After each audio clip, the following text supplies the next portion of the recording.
Greetings. I am Isha Das, and I am the spiritual director of the Assisi Institute in Rochester, New York. And I'm thrilled to be bringing you this podcast today. It's a very exciting but also very challenging topic, a crisis in masculinity and the hero's journey. How I got the idea for doing this podcast is a good friend of mine, Roger Palma, who is joining me in this podcast today. Over the last 3 or 4 months, we have been meeting for lunch and coffee, and I've been sharing some of my thoughts with him about this crisis in masculinity and the hero's journey. And during our conversations, he would ask me some very challenging and very poignant questions. And one day it occurred to me that this would be a wonderful podcast. So I asked Roger if he would do this podcast with me and act as the interviewer, and he agreed. A little bit more about Roger. In addition to being a dear friend, he's a man of great integrity and social conscience. He's also a member of the Assisi Institute. He's also a graduate from the University of Notre Dame and an avid Notre Dame fan. And he also has a law degree from Catholic University. So, Roger, I want to thank you for being part of this podcast, and thank you for sharing your wisdom and your insight with us. And I'll turn it over to you.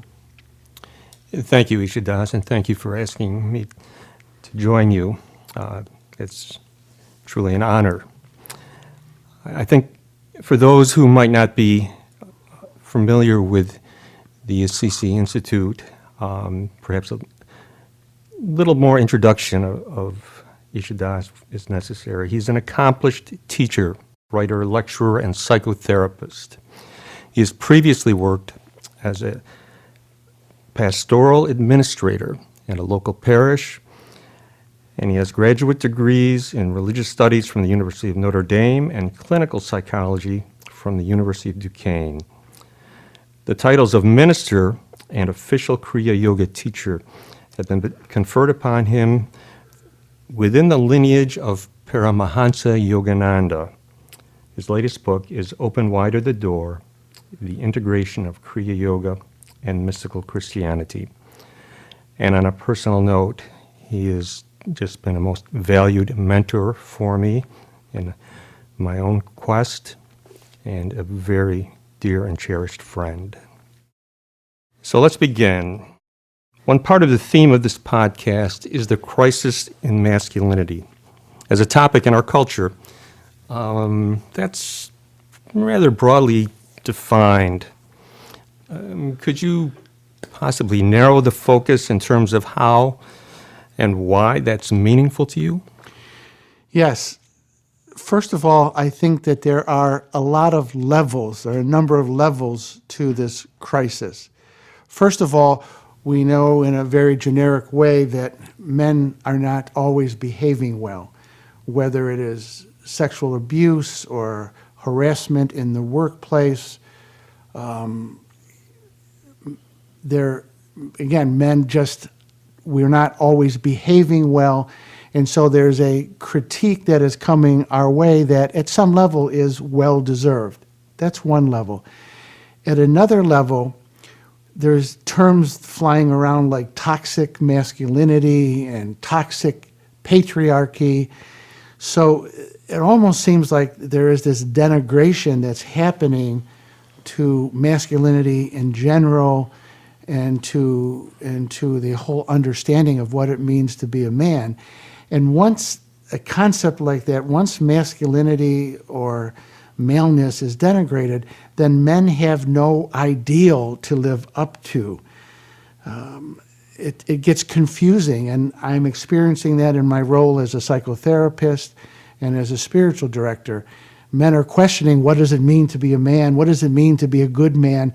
So there's this level of inherent shame that I think men are taking on in a very general level.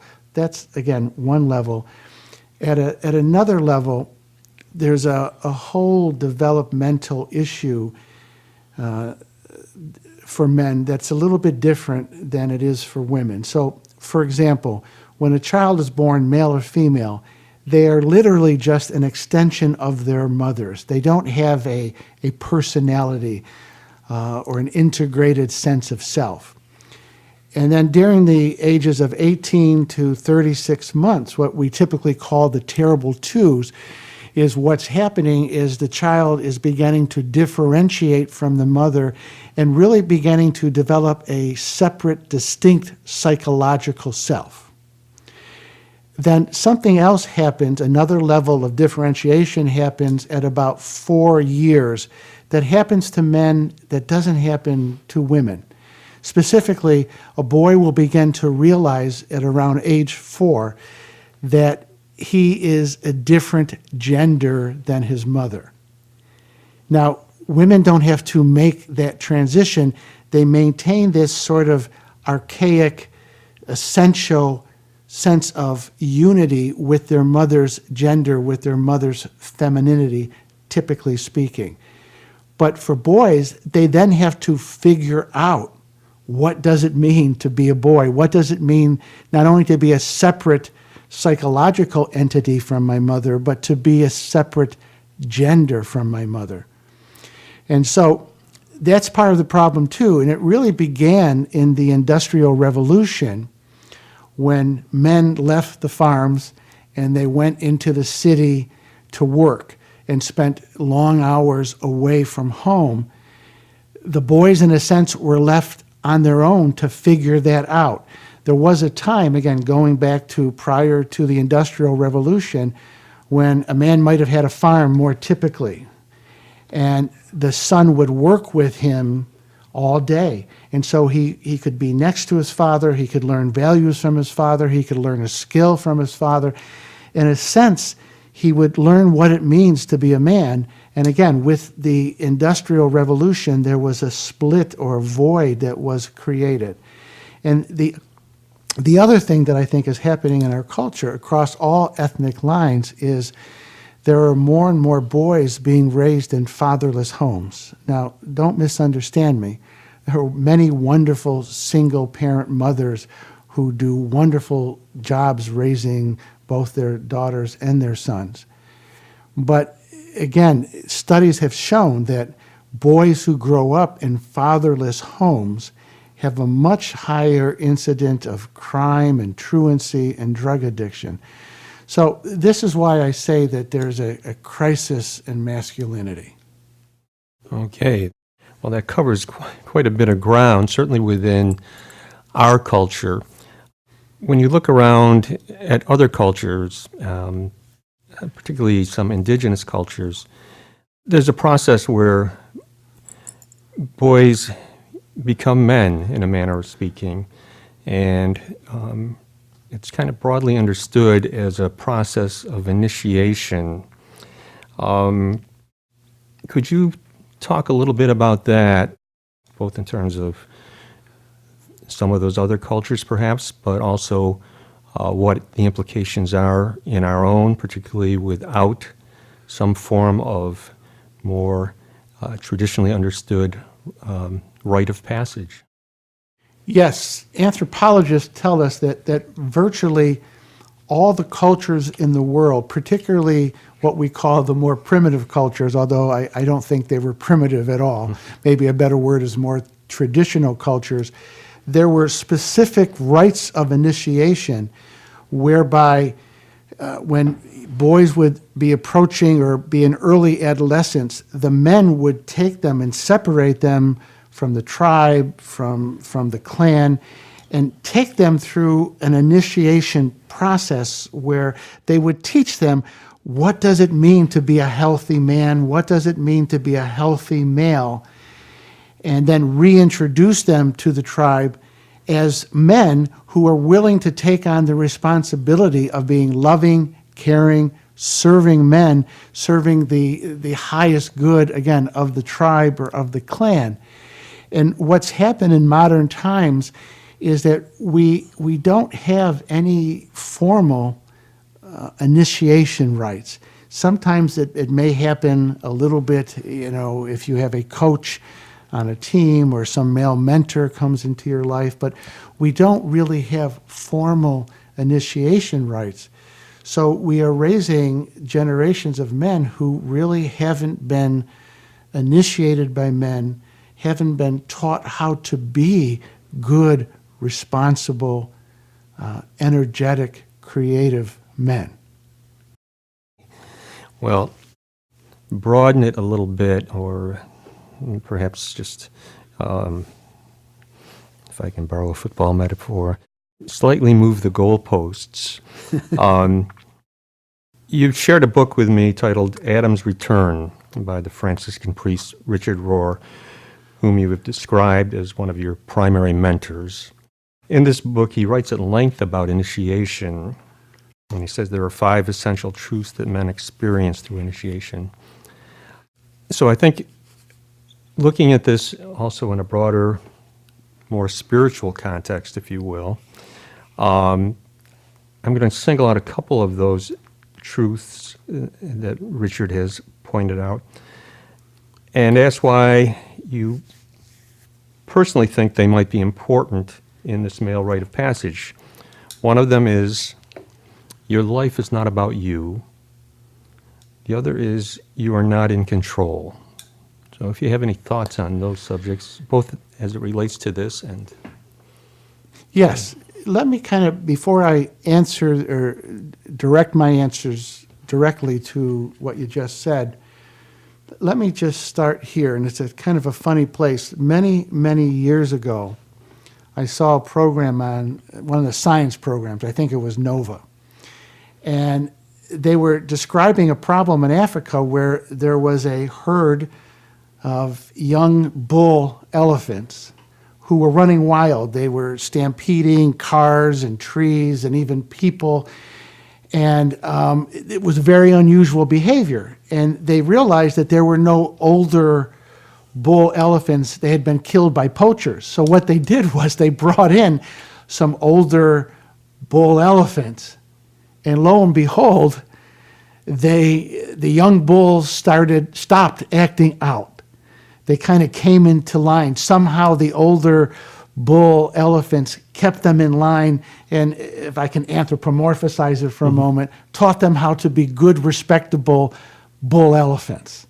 All right, so what can we take from that? Let me say it this way, that when men are uninitiated, there are 2 extremely dysfunctional behaviors that come out of that. On one extreme, on one hand, you have the phenomenon of the eternal boy, the Peter Pan syndrome, where they never quite grow up. They never learn to really take on responsibility. And there's actually been many sociological studies that are underlining this, that we have a lot of men, they may have good, well-paying jobs, but they spend their weekends playing video games and with the hookup culture, you know, just indulging in their sexual appetites without any responsibility, without any commitment. So on one end of the spectrum, you have these eternal boys that at some level are just living out Freud's Oedipal complex in an unresolved way. And then on the other hand, you have these men that are really predatory and abuse power and abuse their wealth. That's what happens when men aren't initiated. Now, to get back to your statements, the uninitiated man just feels like life is all about them. And somehow it's meant to be always easy. And a good life is an easy life. A good life is, in reality, a narcissistic, self-centered life. So what initiation does is it, among other things, it kind of breaks that notion that your life is about you and your life is just about having fun, or it's a much bigger. Life is meant to be, and manhood is meant to be, a much bigger enterprise than just pleasing myself and having an easy life. Let me give you an example. I've had a number of male mentors in my life who have initiated me in different ways, some more psychological, the others more spiritual. You mentioned Richard Rohr, but another wonderful mentor is a foster father. When I was 16, I went to live with a foster family. And up until that point, I was really running my own life. I dropped out of high school. I never formally finished 8th, ninth, or 10th grade. I ran the streets, got into trouble. I was just used to pulling my own strings, as they say, and ruling my own life. And I was probably with my foster family for 2 weeks, and they had a farm. And I was bragging to my foster father that even though I was 200 pounds, I was pretty fast. In fact, when I did play high school football, I was a running back. And he said to me, now he was in his mid-30s at this point, I'm 16. And he said to me, do you want to race? And I said, well, are you sure you want to race me? And he said, yes. Now, I was wearing sneakers. He was wearing work boots. And I said, you might want to put on a pair of work or sneakers and not run in your work boots. And he said to me, no, I can handle it. So we marked out, about 100 yards, kind of equal football field, and off we went. And he beat me by a half a step, but he still beat me. And there was something symbolic in that he was letting me know that he was the bull, the adult bull elephant, that he was the alpha male, and that he was going to teach me discipline. He was going to rein me in. He had to establish that authority in my life. And it worked because just being a young adolescent male and into being macho, I respected him. I'll give you another example, and it kind of ties into your statements. I don't know how long after that this occurred, but I did something wrong, and I don't remember what I did wrong. But I said to him, I'm sorry. And he looked me dead in the eye and said, sorry didn't do it, you did it, take responsibility for it. And I thought to myself, this man is not going to let me off the hook. He's not going to give me an easy out. He's going to hold my feet to the fire. He's going to make me be responsible for myself. And again, I say that was one level of maybe psychological initiation where he taught me a very valuable lesson that I had to take responsibility for my life. I couldn't blame other people. And I think that's a very important aspect to healthy masculinity, that we take responsibility for our life. We don't blame other people for what happens to us. Well, that's great. When you talk about, use the metaphor, holding your feet to the fire, that really does connect to some of the points that Richard made in his book on the process of initiation in whether it's Native American cultures or others often involves a physical challenge, and it could easily consist of pain, and this has to be overcome. It's part of the transitory process from boyhood to manhood. Can connect a lot of dots from that. Well, if I could just interrupt for a moment, I'll tell you one more story with my foster father. Again, they had cows, and so we would grow hay and then cut the hay. I'd never done that coming from the city. And I'll never forget that we cut the hay, we baled the hay. It still had to be stored in the barn. And it was around 5 o'clock, 5:30 in the afternoon, and we'd worked all day, sweated, worked hard. I was exhausted. And I said to him, well, I guess it's 5:30 or 6 o'clock. We should quit and have dinner and call it a day.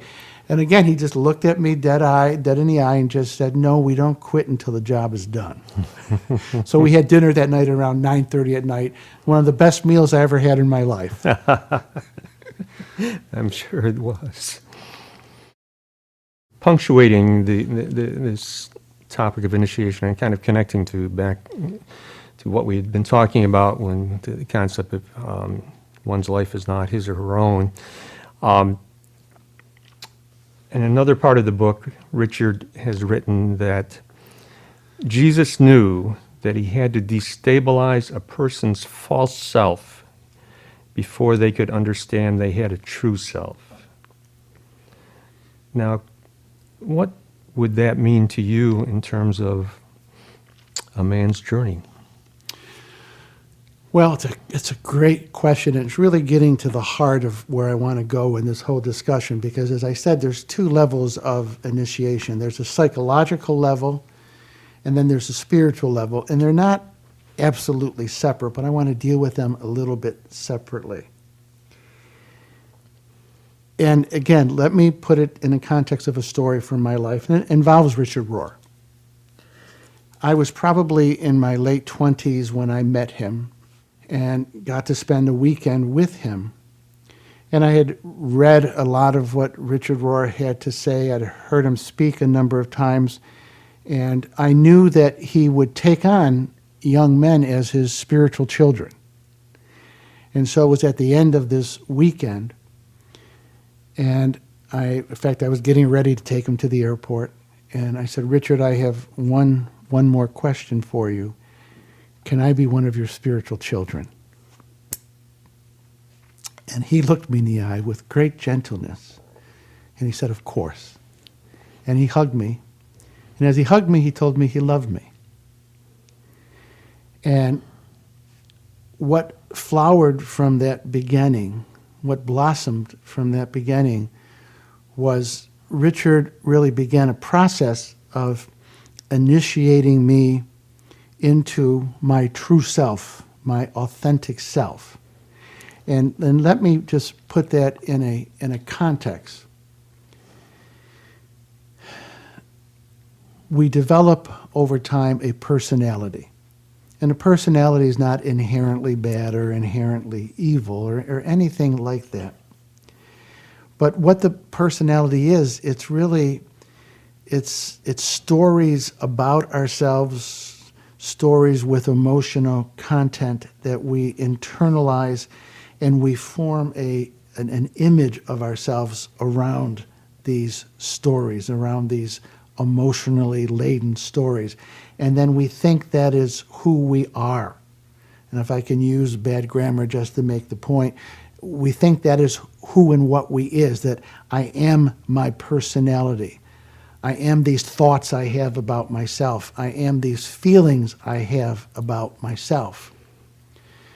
By contrast, all of the world's mystical traditions say that there is a spark of the divine in each one of us. There is something essential in us that transcends the personality that was there prior to the development of the personality and will stay constant through all of eternity.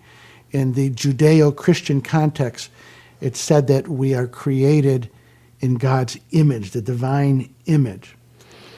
So part of the initiation process then is to, in a sense, to break down that identity of who we think we are, and particularly as men, who we think we have to be, what it means to be a masculine man. Sometimes that has to be broken down so that who we really are as men can emerge and blossom. And that's part of what happens at the start of the initiation process. And what I'm going to do today is I'm going to use Jesus as Carl Jung said it this way, that Jesus is the archetype of the soul. Now, this is not about what you believe about Jesus or not. That's a whole nother discussion. Carl Jung just said that Jesus is the archetype of the soul, or he also said he was the ideal man. So I want to talk about this initiation process, specifically on a spiritual level, through the lens that we have of the experiences of Jesus presented to us in the Gospels. And so what's the first thing we see with Jesus as he's approaching adulthood, manhood, and taking on the mantle of manhood? What does he do? He goes to the healthy spiritual authority of his time, John the Baptist. And what does he ask of John? To be baptized. Baptism is initiation. So we see the pattern that Jesus is setting forth for all of us. If we're going to grow into healthy manhood, we have to put ourselves under the authority of a healthy man. And if we are going to tap into that divine spark within us, the God image within us, then we have to be willing to sit at the feet of a spiritual mentor who can initiate us, immerse us into that divine self. and also challenge the egoic self. So John the Baptist baptizes Jesus. And then what are we told? A voice from the heavens come. And the voice says, "Behold, this is my beloved Son in whom I'm well pleased." And this is a very important part of initiation. I'll go back to my initiation by Richard Rohr. He told me he loved me.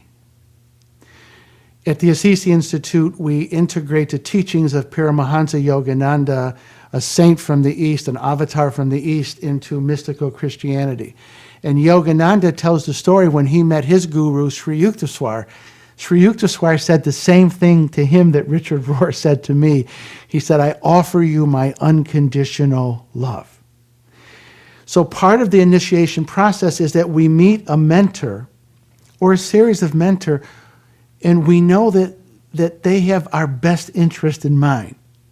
We know that they have something to give us that we don't have. And we know that they want only our highest good. And once we get that as a man, then we're willing to let go to them. We're willing to say, "Teach me." We're willing to say, "I'm going to sit at your feet." Let me go back to my high school days and give you another story. I had a wrestling coach, and he was hard on me. And I would rebel against his challenges. He would make me stay extra after everybody else went home and wrestle. And one day I got frustrated with him. I said, "Why do you push me so hard? Why do you make me do things that you don't make anybody else do?" And with strength, but also with compassion, he said to me, "Because there's a champion in you, and I believe in you, and I want to bring that champion out." At that point, I knew he cared, and I was willing to trust his authority. Authority is not a bad word once it's based in love. It's a good word. And so I was willing to trust his authority. So that's what we see in the aftermath of Jesus' baptism. This is my beloved Son. At some level, the person that initiates us through their love, they let us know that we are part of something bigger, that we are children of God, that we are children of the Father, that we are children of heaven, and the spiritual world has our back. We have to have some intuition of that, some belief in that, to make the initiation stick, and then to embark on the hero's journey. Right? Initiation is meant to bring us into the hero's journey. I think I'd like to have you talk a little bit more about initiation. It's a word that has a number of different connotations or associations in our culture, and some of them aren't always positive. And so maybe it would be helpful if you put it in a context that's more fully realized than what some of us might have as a kind of initial knee-jerk reaction to the word. Again, to put it in the context of what I said before about how virtually all cultures of the world have male initiation rites and the psychology behind it. But let me just start here. If we don't have healthy, life-giving initiation rites and practices, then what will happen is we will have unhealthy initiation rites that are not helpful. So gangs would be an example of that. I think, young men get together and they think they become men when they have sexual conquest. That's an unhealthy, damaging way of, it's not real initiation, it's pseudo-initiation, or drinking or drugs or violence. So that if we don't have healthy forms of initiation, we will have unhealthy forms of initiation that don't create the hero but create the anti-hero. So first of all, that's very important. Secondly, it doesn't always have to be in some explicit way.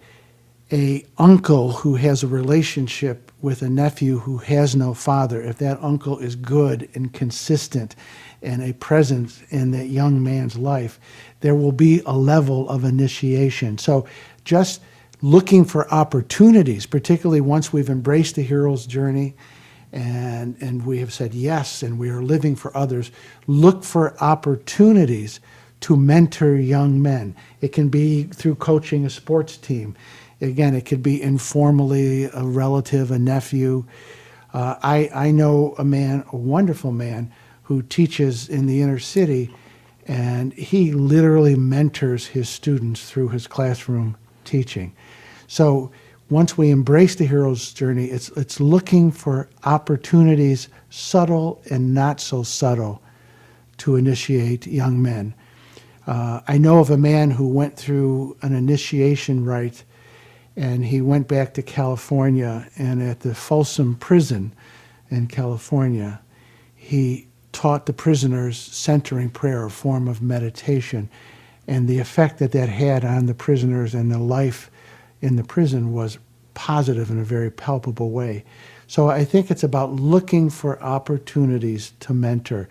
I think as a culture, we need to have a wider discussion, because I certainly don't have all the answers, but a wider discussion of about initiation and how we can do a better job at it. You know, the traditional religions here in the West, Judaism and Christianity and Catholicism specifically, they have rituals that are intended to initiate, and I think they do to a certain point, confirmation being the Catholic one, and bar mitzvah it being the Jewish one. But I think sometimes what happens is after the confirmation is done, the bar mitzvah is done, the formation stops.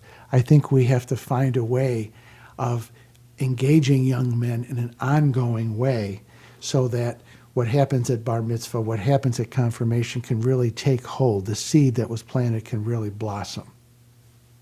Oh, okay, very good, yes. You mentioned meditation.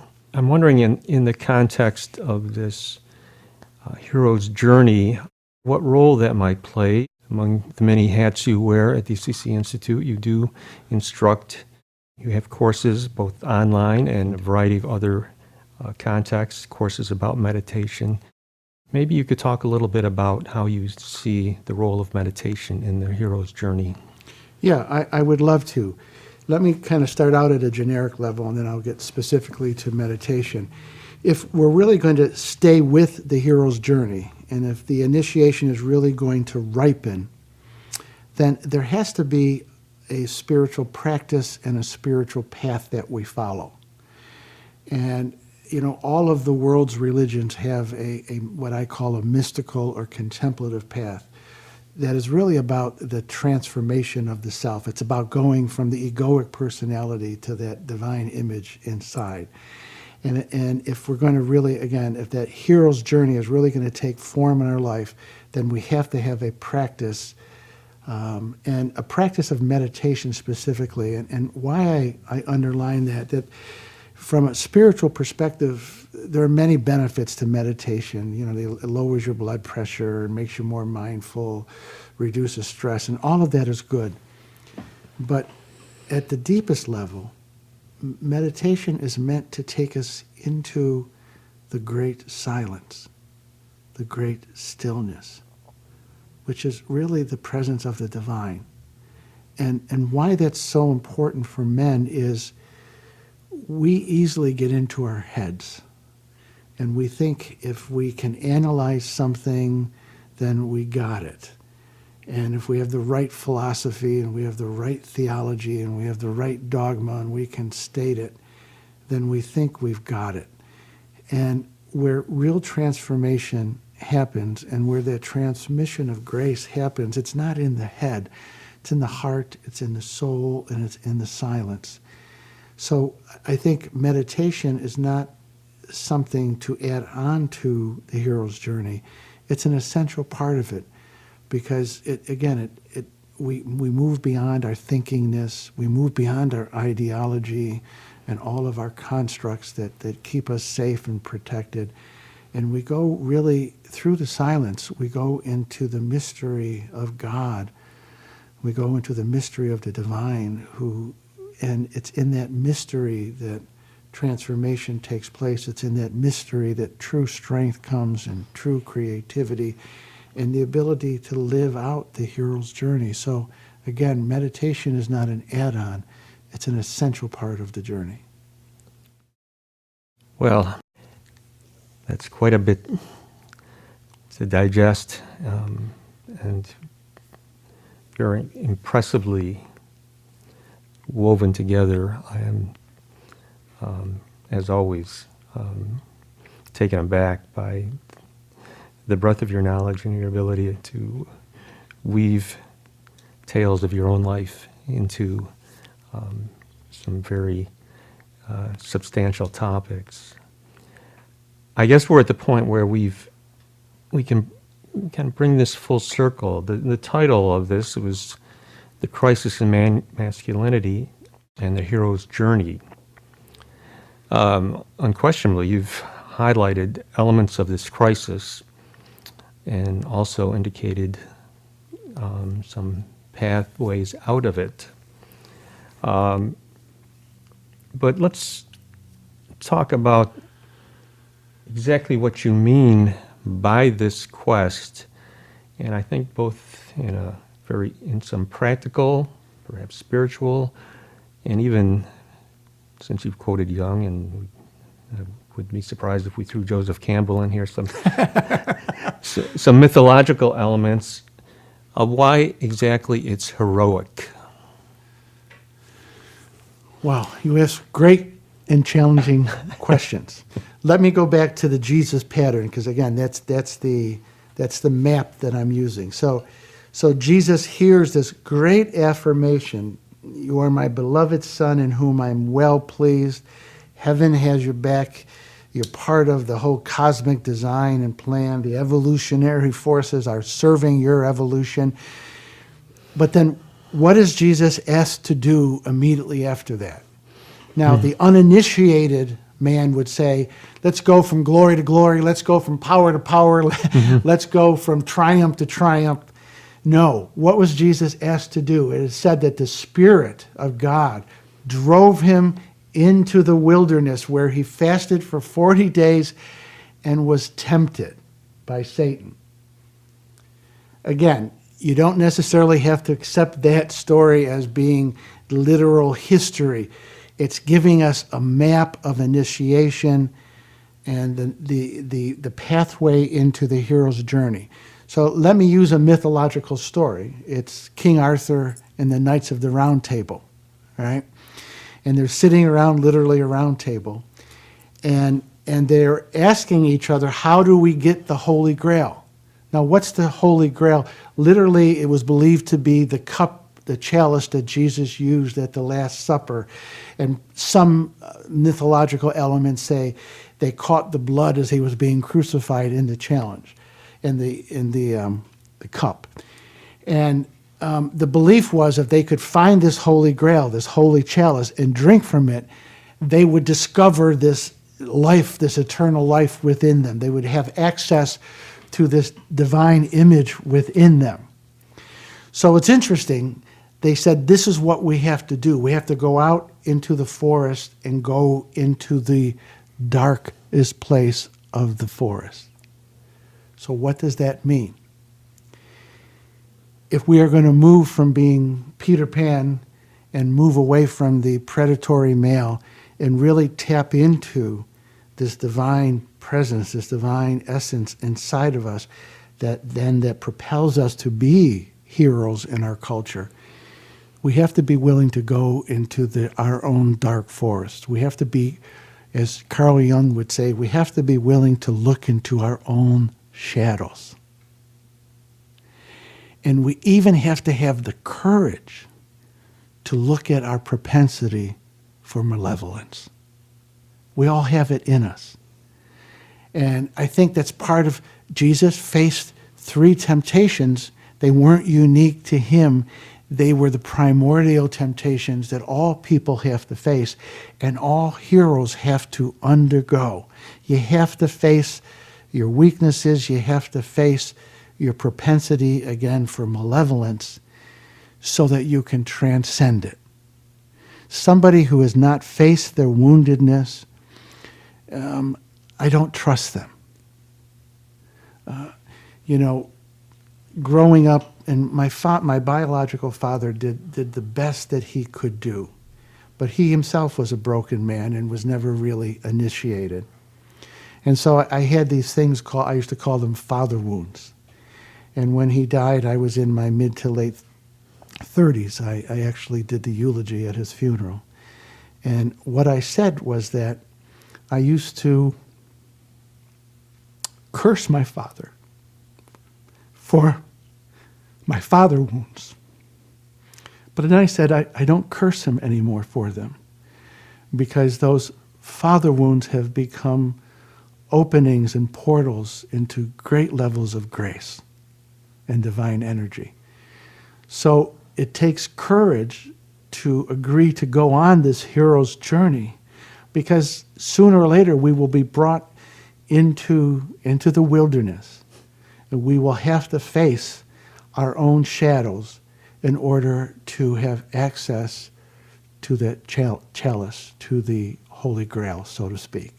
So it takes great courage. And again, just to take a step backwards, without that mentor spiritual figure to lead us and to guide us and to sometimes hold the energy for us, it's impossible to make that journey. Then I want to take that a step further.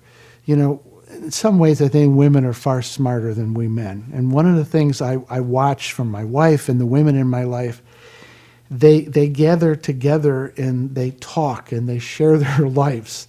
They have women nights out. I'm going to be going away to California speaking in February.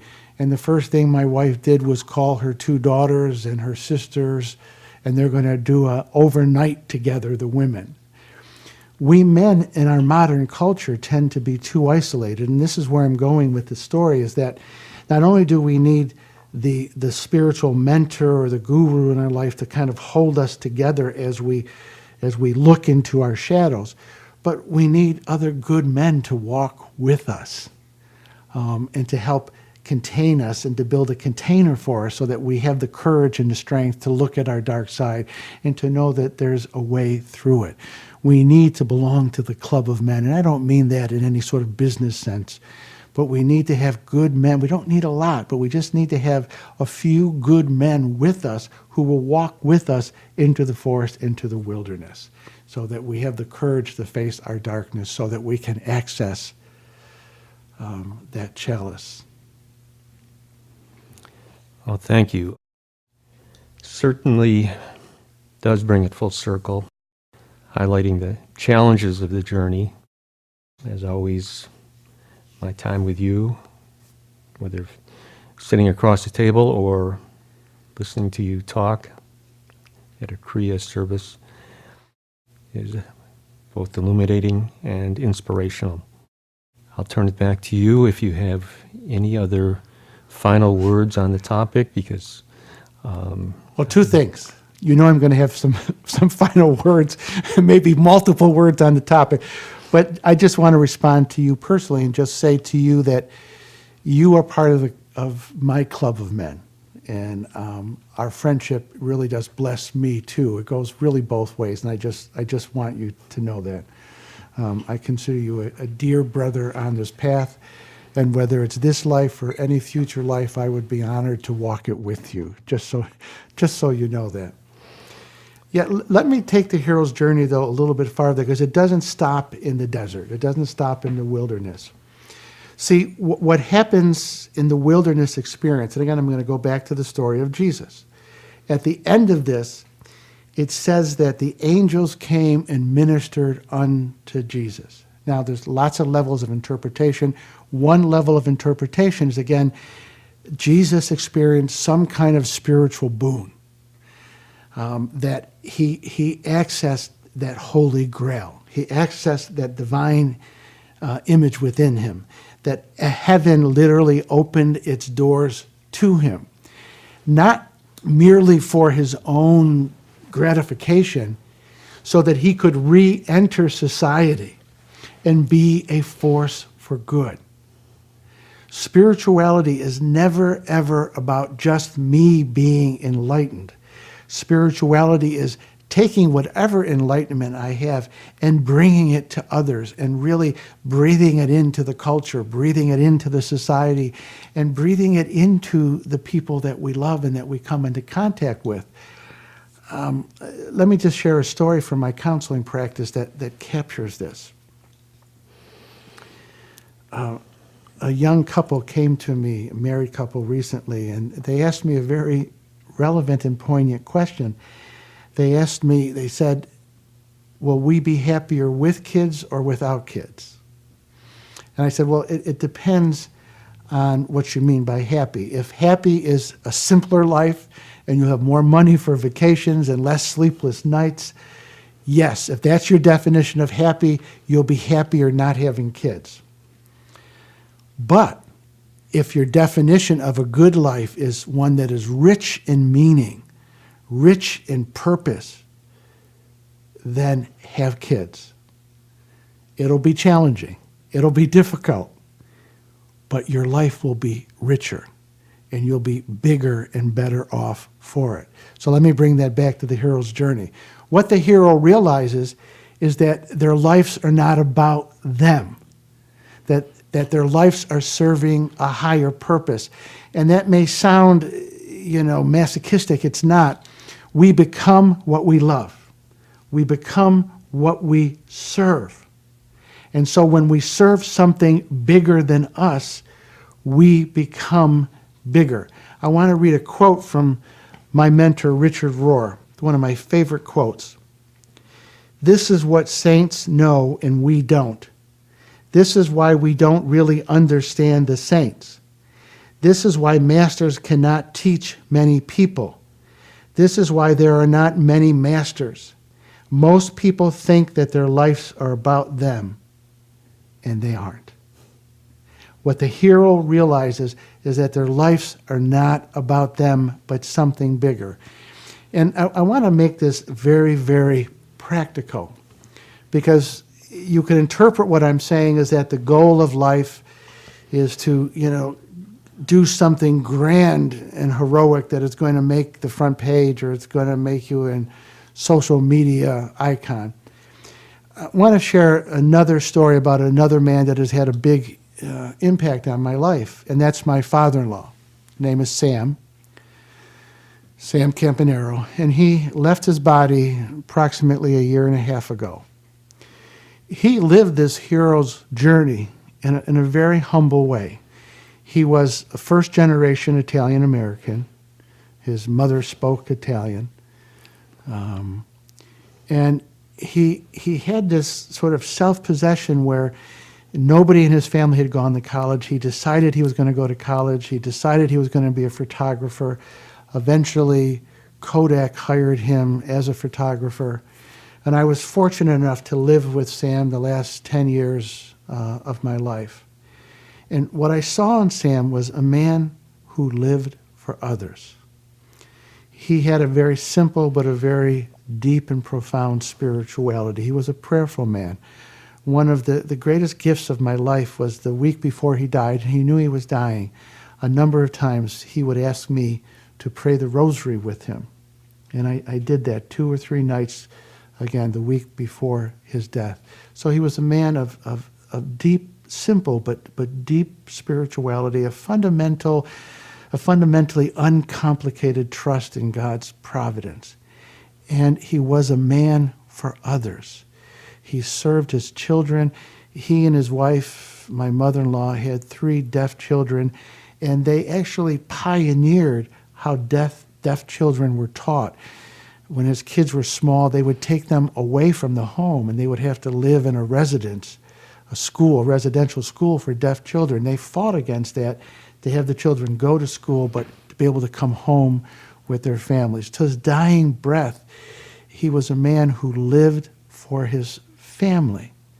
And he would bemoan the fact that he was not leaving his family riches, material riches and wealth, but what he was leaving them in a culture and in a sense of dignity and love and selflessness is a treasure that will echo throughout eternity. So I wanted to share that story because it's not always about doing something dramatic. It is living every day for others. It is being fully present to what we are doing and doing everything with love. And again, realizing that we've been put here on this earth to be a bridge between heaven and earth. I'm going to read you a few lines from a poem from one of my favorite teachers from the East, Sri Aurobindo.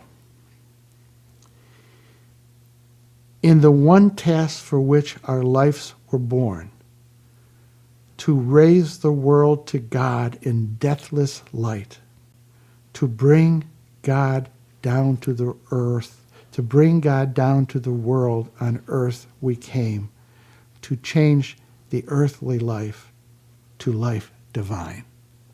That's what it means to be a hero. In our own simple and humble ways, to be that bridge between heaven and earth, between God and humanity, and to, in a sense, to channel God's truth, beauty, and love. I just want to say one other thing about the hero, and as the hero matures, and I think this is a real, in some ways, it's a crisis in religion, particularly religion in the West, and particularly my own tradition, which is Catholicism. That often what is highlighted in the virtues are what we would call traditionally feminine virtues. Now, don't misunderstand me. Feminine does not equal female. Masculine does not equal males. Men and women end up at the end of their journey in a similar place, both of them having to integrate the masculine and the feminine. But what's often stressed, particularly again in the context of churches, are the feminine virtues, such as obedience, humility, gentleness, and those are wonderful virtues, and every man has to have those virtues to be healthy and to really embody the spirit of the hero. But there are masculine virtues that both men and women have to embody: self-possession, strength, courage, truth-telling, adventure, the willingness to make a mistake for a good reason. And I think part of what's happening, again, in Western religion is men are moving away from the spiritual life because they're not being called to the hero's journey.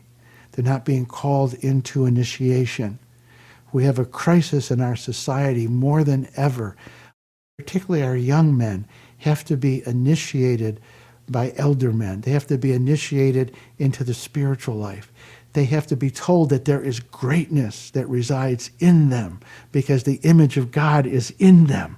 They're not called to live a mediocre life, but they're called to live a great life, a life of great virtue, a life of great love, a life of great creativity, and a life of great service and self-sacrifice. That is the good life. That is the rich life. And we need to be able to call young men into that and to let them know that it's possible. And yes, there are challenges that will come along the way, but those challenges are not meant to break us. Those challenges bring out in us our greatness, our potential for greatness. That's how we really blossom and develop, not by choosing an easy life, but by choosing an heroic life. Again, I think of Paramahansa Yogananda. He was 27 or 28 years old in 1920 when he left his homeland of India, couldn't speak English that well, came to the United States to spread Kriya Yoga. And he had many great challenges along the way. And there were times that he wanted to give up. But he became a great saint. He became what the yogis talk about as a Paramahansa, a swan that can transcend life. He became that through embracing the challenges that were given to him, because it's in those challenges that his God-given divinity could develop. And it's that way for all men. And that's why we don't have to have shame about being men. We just have to choose the right path. And again, there's greatness waiting to blossom in each one of us. So Roger, I want to close with a couple of quotes. And then I want to give you time to respond and to really end this conversation in any way that you feel best.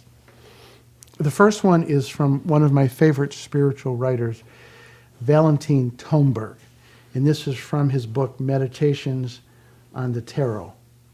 And it's all about this relationship between a young man and his mentor, his spiritual guide, so to speak.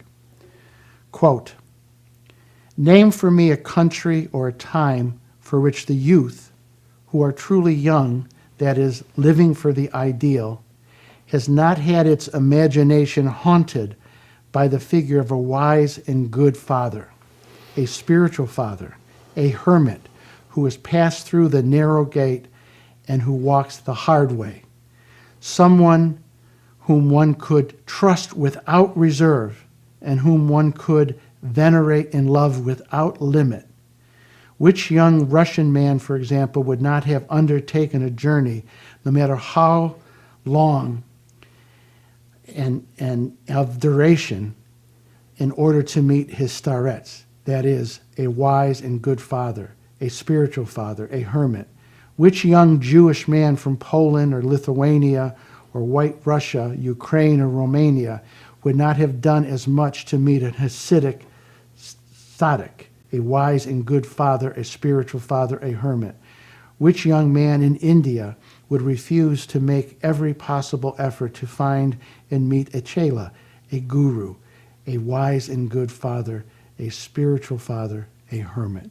End of quote. And then I'll just close with two quotes from Jesus. And again, Roger, I will turn this over to you. "No greater love has one than this, that he laid down his life for his friends." That's what the hero does. And the last quote by Jesus is, "Truly, truly, I tell you, he who believes in me, believes in Christ, believes in the Christ consciousness, that spiritual principle within, will also do the works that I do, even greater." Again, there is greatness in the heart of every man, and it takes initiation to bring it out. Roger? Shadas, when we had talked about this and effectively tried to lay out a game plan, I used the metaphor of building things to a crescendo. And you've orchestrated this like Toscanini, and mission accomplished.